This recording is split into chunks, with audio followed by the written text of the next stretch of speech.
Well, it is Monday, and the New York Giants are coming off a very big victory against the Chicago Bears. It is December 3rd, 2018, and we're looking at the twilight hours of the NFL regular season. The postseason will be starting soon. What do we want to say about the New York Giants season so far? Well, last Sunday's game against the Chicago Bears was an absolute, nail-biter, down to the wire, so much energy. 30-27 victory for the New York Giants over one of the most dominant teams in the NFC North, the Chicago Bears. That was some good football. It was intense football.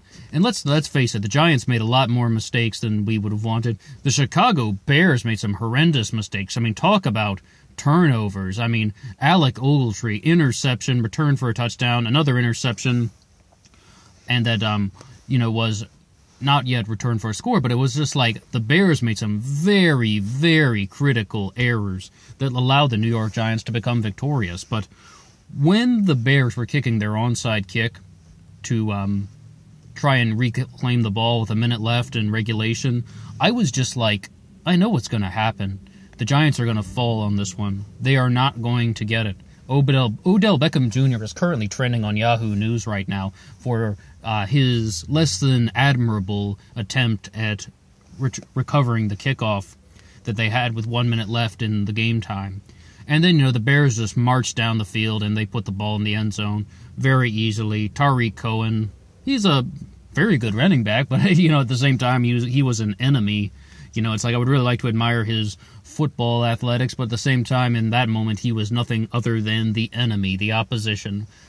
But it's I knew they were going to score. You want to know why? Other people are talking about this in comment sections on the WFAN page. They were just the New York Giants cannot stop the run, they can't stop the pass during these intense clutch moments. And if they want to be a formidable opponent in the future, if they want to be a playoff contender in the future, if they want to have a leg to stand on in future seasons and get back into the postseason and hopefully get a Super Bowl in the next couple years, they have to stop the offense in these critical clutch situations. When there are 3 seconds left in the game, you can't let the Chicago Bears score that touchdown. But it's the Bears could have waltzed into the end zone if they wanted to. What's really going on with the Giants? Why are they at 4-8? Why aren't they at 8-4? We have all the players. Saquon Barkley is an absolute star. He might be the most pure, raw talent running back in the league. And, Odell Beckham Jr. might be running his mouth a lot. I still think he's a good receiver. Sterling Shepard is also a very good receiver. He dropped a very critical pass in overtime that would have won the game for the Giants. It went right through his hands. He is a good wide receiver, and I still have some faith in Sterling Shepard, but at the same time, you got to make those catches. However, though, he did have a minor injury earlier on in the game that probably affected his performance somewhat, that injury to the side. Russell Shepard scoring a touchdown, receiving a pass from Odell Beckham Jr.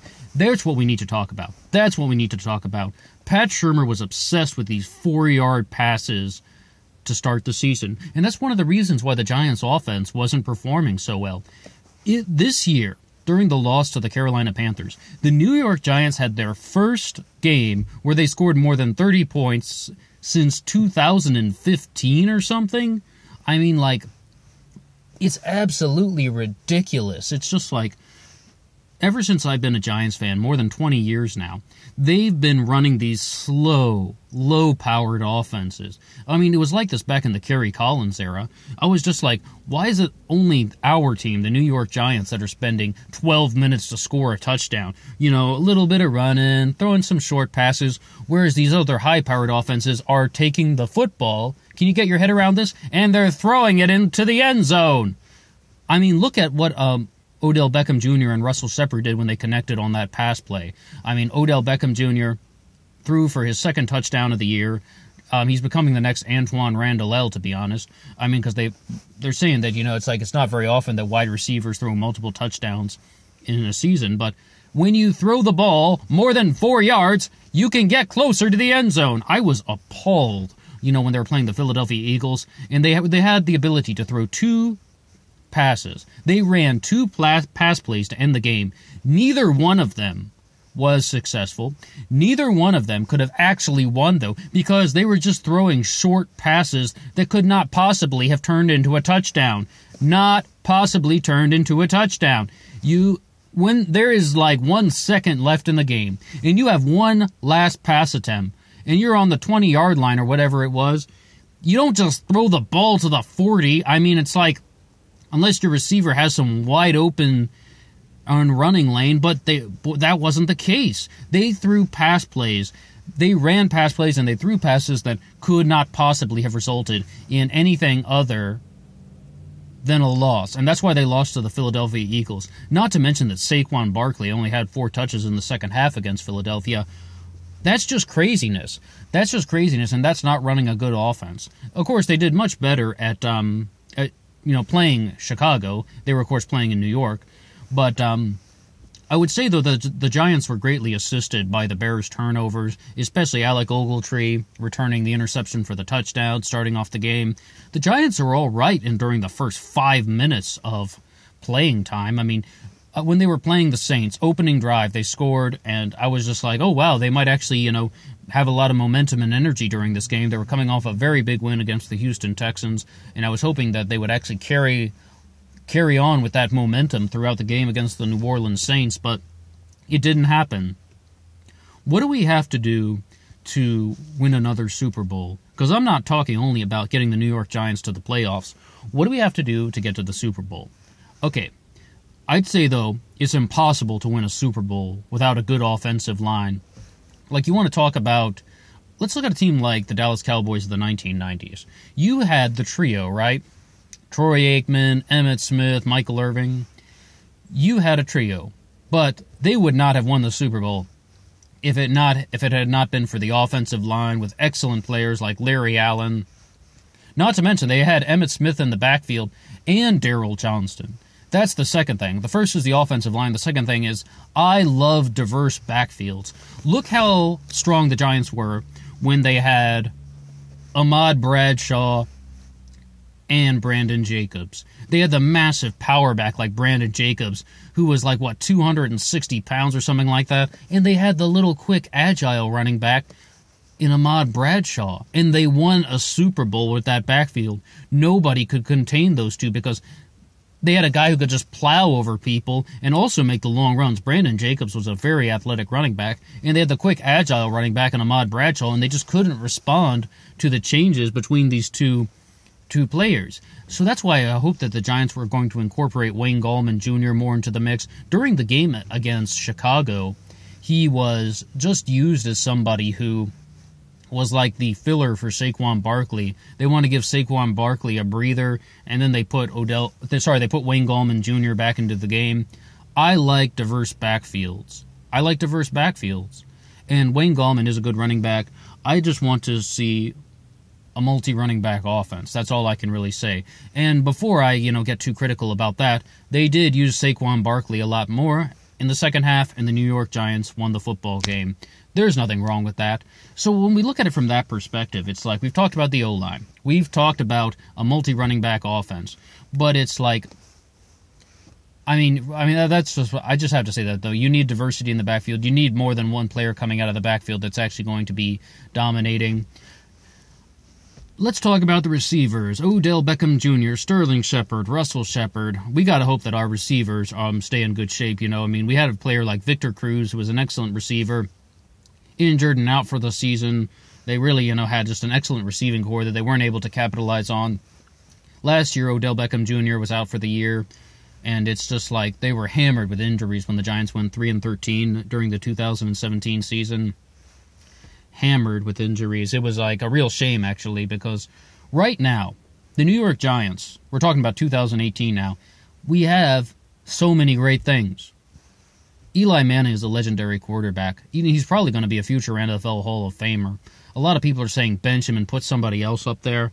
Well, he's not what he used to be. I don't really think we're dealing with the same Eli Manning that we were dealing with even 5 years ago. But let's look at this. I actually have a question for anyone who would actually listen to this. Would Eli Manning end up in the Hall of Fame? Most likely yes, right? 2 Super Bowls, 2 Super Bowl MVPs, and on all the all-time passing records, he's like, 6th and 7th, 8th, and some of them.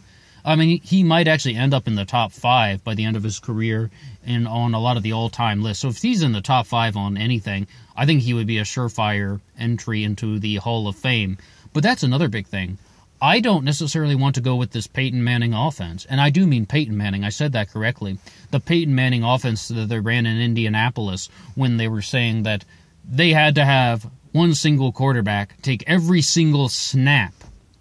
Starting the game, sure. But to take every single snap, I liked having diverse quarterbacks. Like, it would be great if the New York Giants had an Eli Manning who could start the games, but from time to time they would work in another quarterback who had a running game, who had some running potential, because I just think it adds to the team. It adds to a lot of the, it gives something different that the defenses won't be able to respond to well. I think the New Orleans Saints are doing a great job with Drew Brees and Taysom Hill. Granted, they just have a versatile player, and it's excellent. I mean, like, Alvin Kamara as well for the New Orleans Saints is an excellent running back, also has a good receiving game. Christian McCaffrey, versatile player for the Carolina Panthers, running back, and he has a great receiving game as well. You need just a good everything if you're going to be wanting to win a championship. And you need players who can do many, many different things. You need players that have, diverse qualities. I mean, that's how you get the ball in the end zone, and that's how the defenses that's how the defenses become weak, is when, they can't really predict anything that's going to happen.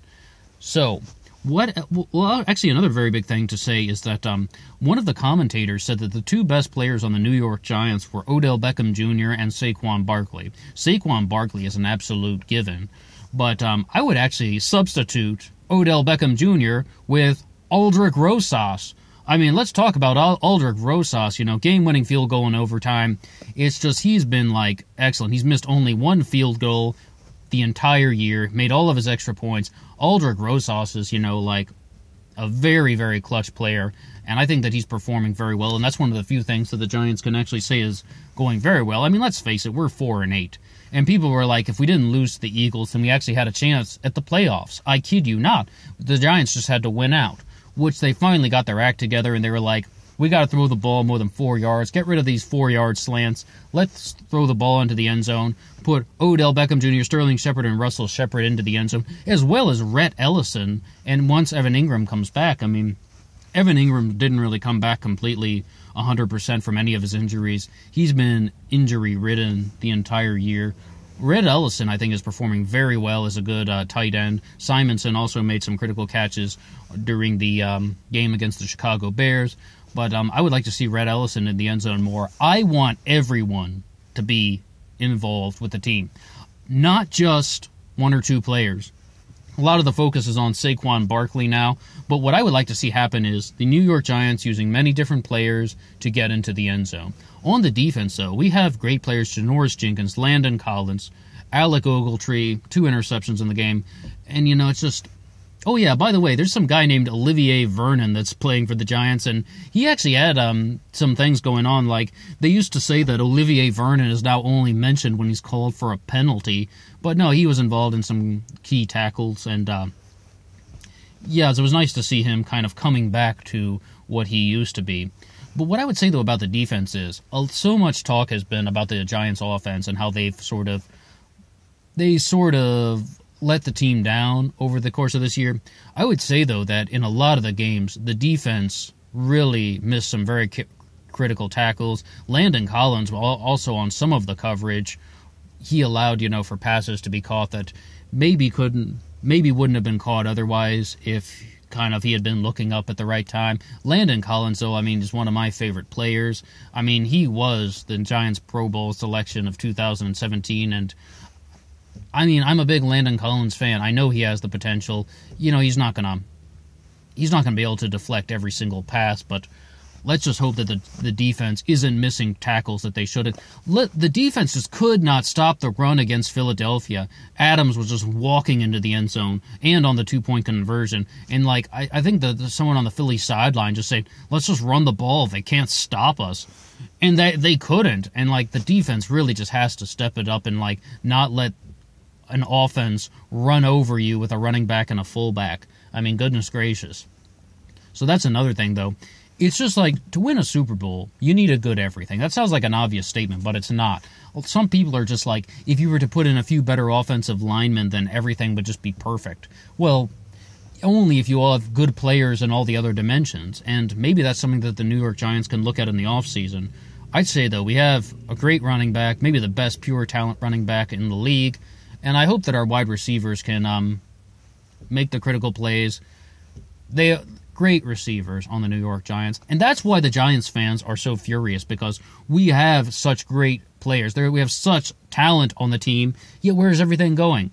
4-8? That's not exactly a place where you want to be in December. But what I would say, though, is, as Giants fans, what we can recognize is the playoffs aren't too far away for the New York Giants. The Super Bowl might be a couple seasons away, but I'm just hoping that Saquon Barkley is going to stay healthy and stay at, his optimal level. I would hope that Saquon Barkley can continue to perform the way he is. To be honest with you, I think there's a high chance that he will become injured because he's such a high-energy and active player, hurdling over defenders. Great shot, though, from, like, the photographs of that stuff. But, he is just such a physical player. And I think that with his style as a running back, there's a very high chance that he could become injured. I hope not. I hope he goes on to be the NFL's all-time leading rusher or something like that. Maybe he has it in him. I mean, like, he is an excellent, excellent running back. But like I said, I'm a fan of diverse backfields, I'm a fan of versatile players, and I'm a fan of the long ball that gets to the end zone. And it's like, I don't want an offense that is constantly running these short 4-yard slants. It's not enough. We need to look at some other things. And let's talk about getting the New York Giants to the postseason in 2019. Once they're in the postseason, you know and I know that that's it. That's all you need. That's all you need because the Giants were a wild card team the first time they defeated the New England Patriots. As long as they get in there, they can. I mean, they're the team that you should never really think twice about in terms of that, like, you should know that these guys can defeat you. The New York Giants can come out of nowhere with some tricks, like David Tyree in the Super Bowl, if anyone remembers the catch. I mean, they can surprise you. They defeated the New England Patriots twice in the Super Bowl, not an easy thing to do. And that was, with Eli Manning under center. However, I want a versatile quarterback offense. I want a diverse backfield. I want a strong offensive line, and I want the defense to be making the critical tackles that they need to make to stop the offense. Because let's face it, the New York Giants aren't that strong in that department. Also, special teams. Yes, Aldrick Rosas is a great kicker, but the Giants have to do things that are much, much more important. They have to recover onside kicks, hello OBJ, and they also have to not blow it on the special teams, like against Carolina, fumbling into the end zone, return for a touchdown, Janoris Jenkins and Odell Beckham Jr., what the fuck? I mean, like, you cannot let those errors happen and still win the football game. If they didn't blow it against Carolina, fumbling and allow the Panthers to score a touchdown off of that, they would have won the game. Critical errors are destroying the team, and they're destroying the team's performance in 2018. That's all for me now. Until next time. What do you think about the Giants?